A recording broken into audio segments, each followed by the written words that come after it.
नमस्कार. श्री स्वामी समर्थ सर्वांना. आजच्या व्हिडिओमध्ये तुम्हा सगळ्यांचं खूप खूप स्वागत आहे.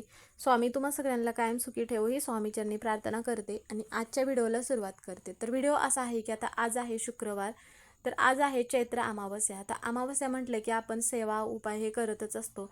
आपल्या घरातील दारिद्र्य नष्ट व्हावे म्हणून आपण बऱ्याच वेळा अमावस्येच्या दिवशी आपल्या पूर्वजांचा आशीर्वाद मिळावा आपल्याला, म्हणून आपल्या घरातील पितृदोष दूर व्हावा म्हणून बऱ्याच सेवा उपाय करत असतो. पूर्वजांचं स्मरण करत असतो पितृदोष दूर होण्यासाठी. बऱ्याच वेळा काय होतं की आपल्या घरामध्ये आपण जर पितरांची पूजा केली नाही तर आपल्या घराला हा पितृदोष लागत असतो. बऱ्याच वेळा आपण काय करतो की फक्त देवांचीच पूजा करत असतो, नामस्मरण करत असतो आणि आपल्याला समजत नाही की घरामध्ये जर काही दोष असतील, काही समस्या असतील, त्यावेळेस पितृदोष असल्यानंतर पण काही गोष्टी घरामध्ये घडत असतात. म्हणजेच की मुलामुलींचे विवाह जुळून येत नसणे किंवा मग घरामध्ये एखादी व्यक्ती सतत आजारी पडणे, त्यावेळेस पण आपल्या घरामध्ये पितृदोष असल्यानंतर पण ह्या गोष्टी घडत असतात. त्यावेळेस आपण इतर वेळेस मग देवांची सेवा करून मग त्यासाठी कुठलाही फरक पडत नाही. त्यासाठी आपल्याला आपल्या पितरांची सेवा करणे महत्त्वाचे असते. म्हणून मग आपल्याला काय करायचं आहे, चैत्र अमावस्या आहे त्यामुळे आपल्याला मूठभर दही भाताचा जो उपाय आहे तर तो उपाय करायचा आहे. यामुळे आपल्या घरातील दारिद्र्य नष्ट होते, आपल्याला आपल्या पूर्वजांचा आशीर्वाद मिळतो आणि आपल्या घरातील 7 पिढ्यांचा हा पितृदोष नष्ट होतो. त्यासाठी मग हा उपाय कसा करायचा आहे हीच माहिती आपण आजच्या व्हिडिओमध्ये घेणार आहोत.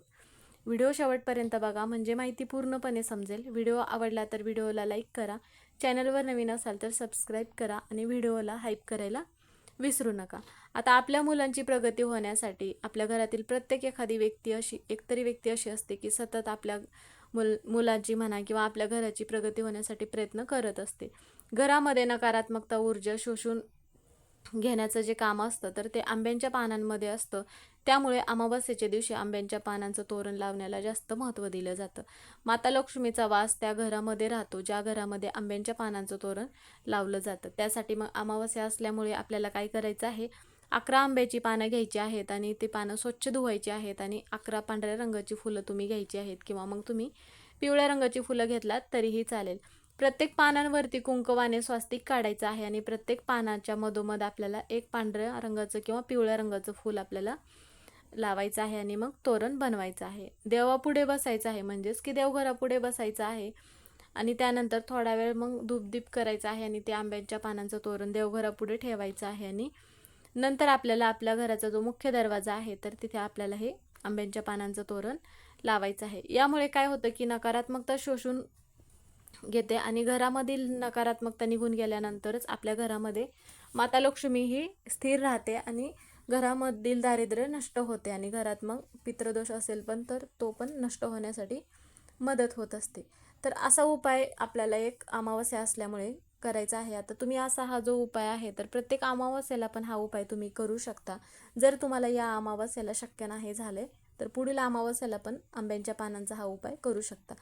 त्याचबरोबर आता अमावस्या म्हटलं की आपण सगळ्यात अगोदर आपल्याला पितरांची सेवा करणे हे सगळ्यात अगोदर आपल्या डोळ्यापुढे येत असतं. कारण की अमावस्या हा जो दिवस आहे तर पितरांची सेवा करण्याला अत्यंत महत्त्व दिले जाते. कारण की पितृदोष दूर जो आहे तर तो होतो.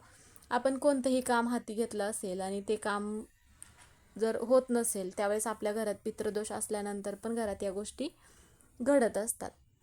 त्यामध्ये मुलामुलींची विवाह जुळून न येणे किंवा घरात एखादी व्यक्ती आजारी पडणे, तर ह्या गोष्टी आपल्या घरामध्ये सतत घडत असल्यानंतर त्यावेळेस समजून जायचं आहे की आपल्या घरामध्ये पितृदोष असल्यानंतर ह्या गोष्टी घडत असतात. तर आपल्याला काय करायचं आहे, आता मुठभर दही भात जो आहे तर तो आपल्याला कधी ठेवायचा आहे. आता तुम्हाला सकाळी म्हणजे दिवसभरातून शक्य झालं तर शक्यतो तुम्ही 12पर्यंतच ठेवायचं आहे. म्हणजेच की काय करायचं आहे, आपण जो भात घेत असतो तर आता आपले पूर्वज जे आहे तर मुक्या जनावरांच्या म्हणा किंवा प्राण्यांच्या म्हणा किंवा पक्ष्यांच्या रूपामध्ये, म्हणजेच की त्यांच्या रूपामध्ये अमावस्येच्या दिवशी पृथ्वीवरती येत असतात. त्यामुळे काय करायचं आहे, मुठभर आपल्याला भात घ्यायचा आहे आणि त्या भातावरती आपल्याला थोडंसं दही टाकायचं आहे. आता हा भात जो आहे तर आता हा भात आपल्याला वेगळा म्हणजे वाटीभर भात होईल एवढाच भात शिजवायचा आहे आणि आळणी भात शिजवायचा आहे. त्या भातावरती आपल्याला भातामध्ये मीठ न टाकता भात आपल्याला शिजवायचा आहे. आता असा भात आपण फक्त आपल्या पूर्वजांसाठी म्हणजेच की पितरांसाठीच असा भात बनवत असतो. तो भात बनवलेला चुकूनही घरामध्ये शिल्लक ठेवायचा नाही. जेवढा भात तुम्ही बनवला आहात म्हणजेच की शिजवला आहात तेवढा भात घ्यायचा आहे आणि एखादा पुठ्ठा म्हणा किंवा एखादी पत्रवाळी किंवा एखादा द्रोण घ्यायचा आहे, त्यावरती हा भात ठेवायचा आहे. त्या भातावरती थोडंसं दही टाकायचं आहे, थोडेसे काळे तीळ टाकायचे आहेत आणि हा भात घेऊन तुम्ही तुमच्या छतावरती म्हणा किंवा गॅलरीमध्ये, ज्या ठिकाणी कावळा येऊन हा भात खाईन किंवा इतर पक्षी येऊन भात खातील अशा ठिकाणी हा भात ठेवायचा आहे. किंवा तुमच्या घराच्या पुढे जर जागा असेल अंगणात, तर तुम्ही तिथे पण हा जो भात आहे तर हा भात कावळ्याला ठेवू शकता. कारण की आपल्याला तर माहितीच आहे की आपले पूर्वज जे आहेत तर कोणत्या ना कोणत्या रूपामध्ये आपल्याकडे म्हणजेच की येत असतात. त्यामुळे मग हा भात तुम्ही पक्ष्यांना म्हणा ठेवू शकता. तर असा एक उपाय तुम्ही अमावस्या असल्यामुळे मुठभर दही भाताचा जो उपाय आहे तर तो आवर्जून करायचा आहे. त्याचबरोबर संध्याकाळी एक उपाय आपल्याला करायचा आहे. तर तो उपाय म्हणजे काय करायचा आहे, हा उपाय करत असताना पण आपल्याला शिळा भात घ्यायचा नाही किंवा घरामध्ये भात शिजवलेला असेल तो पण न घेता नवीन थोडासाच भात आपल्याला शिजवायचा आहे.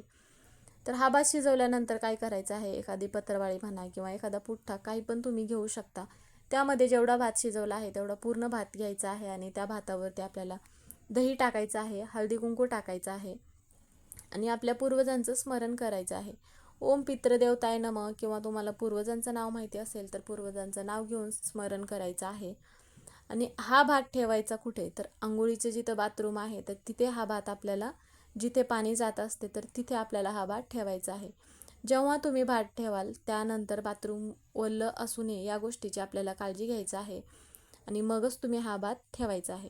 आता जर तुम्हाला तिथे ठेवणं शक्य नाही झालं तर तुम्ही मग बाथरूमच्या खिडकीमध्ये पण हा भात ठेवू शकता. जेव्हा तुम्ही हा भात ठेवणार आहात बाथरूममध्ये, त्यानंतर बाथरूममध्ये कोणीही जाणार नाही या गोष्टीची आपल्याला काळजी घ्यायची आहे आणि त्यावेळेस हा भात ठेवण्या अगोदर घरातील इतर व्यक्तींना सांगूनच तुम्ही हा भात ठेवायचा आहे. तिथे रात्रभर हा भात तिथेच ठेवायचा आहे आणि दुसऱ्या दिवशी तो जो भात आहे तर तिथून आपल्याला उचलायचा आहे आणि एखाद्या मुक्या जनावराला तुम्ही हा भात खायला घालू शकता किंवा एखाद्या झाडाखाली हा भात ठेवू शकता. म्हणजेच की पक्षी म्हणा किंवा प्राणी हा भात खाऊन घेतील अशा ठिकाणीच तुम्ही हा भात ठेवायचा आहे. आपल्या पितरांना मोक्ष प्राप्त होते अशा पद्धतीचा जर तुम्ही अशा प्रकारे अमावस्येला जर भात ठेवला, दही भात, म्हणूनच मग आल्यानंतर काय करायचं आहे, हा भात ठेवून आल्यानंतर हातपाय स्वच्छ धुवून घ्यायचे आहेत आणि त्यानंतरच घरामध्ये प्रवेश करायचा आहे. आता असा जो हा उपाय आहे तर हा उपाय पण तुम्ही प्रत्येक अमावस्येला करू शकता, जेणेकरून तुमच्या घरामध्ये ज्या पण काय पितृदोषाच्या समस्या असतील तर त्या समस्या दूर होतात आणि घराची मग प्रगती होत असते. घरातील मग दारिद्र्य पण नष्ट होण्यासाठी मदत होत असते. म्हणून मग तुमच्या घरामध्ये पण असे पितृदोषाचे काही दोष असतील किंवा इतर काही दोष असतील तर तुम्ही अमावस्येच्या दिवशी असे उपाय केल्यामुळे जे पण काय दोष असतील, इतर काय आर्थिक समस्या असतील तर त्या समस्या दूर होण्यासाठी मदत होत असते. म्हणून मग असा उपाय आवर्जून करायचा आहे. तर तुम्हाला मुठभर दहीभात कुठे ठेवायचा आहे, कधी ठेवायचा आहे याबद्दल माहिती समजलीच असेल. तर व्हिडिओ कसा वाटला कमेंट करून नक्की सांगा. कमेंटमध्ये ओम पितृदेवताय नमः हे लिहायला विसरू नका. व्हिडिओ पूर्ण बघितल्याबद्दल धन्यवाद.